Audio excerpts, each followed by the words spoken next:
Дирхения Баттерфляй, также известная как Дирхения Громоздкая, бывшая королева Мьюни, дочь Фестивии Баттерфляй, старшая сестра Кресенты Баттерфляй и двоюродная пра-пра-пра-прабабушка Стар Баттерфляй по материнской линии.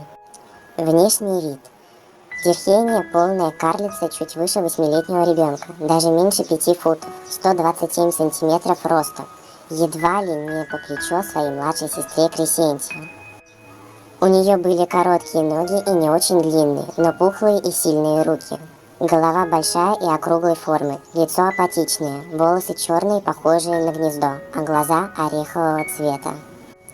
Она носила фиолетовое платье, темно-зеленый плащ, черные туфли, фиолетовый браслет с шипами и золотую корону с фиолетовым бриллиантом в центре.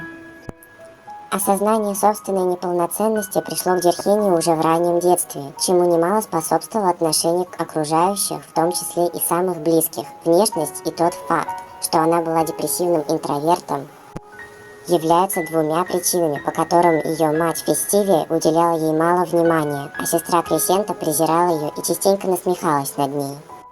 Внешняя безобразность и умственная ограниченность Дирхении настолько контрастировали с талантами и трудолюбием красавицы Кресенты, что порой возникали сомнения, действительно ли именно она достойна стать королевой. Это усугублялось тем, что единственными вещами, которые она любила, были баллы и рисование кругов. По слухам, она почти не практиковала магию, что считалось величайшим позором для принцессы. В силу вышеозначенных фактов у Дирхении не было друзей, кроме сына садовника по имени Чет, который странным образом умел понимать ее замкнутую и апатичную натуру. Подобно ей, у него были прохладные отношения с Кресентой. Однажды Дирхения так замучила ее сравнением себя с одиноким волком, что та превратила в волков и ее, и Чеда, а расколдовала значительно позже. Свой век она доживала вместе с ним в беседке замка Баттерфляев. Большое спасибо за просмотр. Подписывайся и ставь лайк. Нажимай на колокольчик, чтобы не пропустить новые видео. До встречи!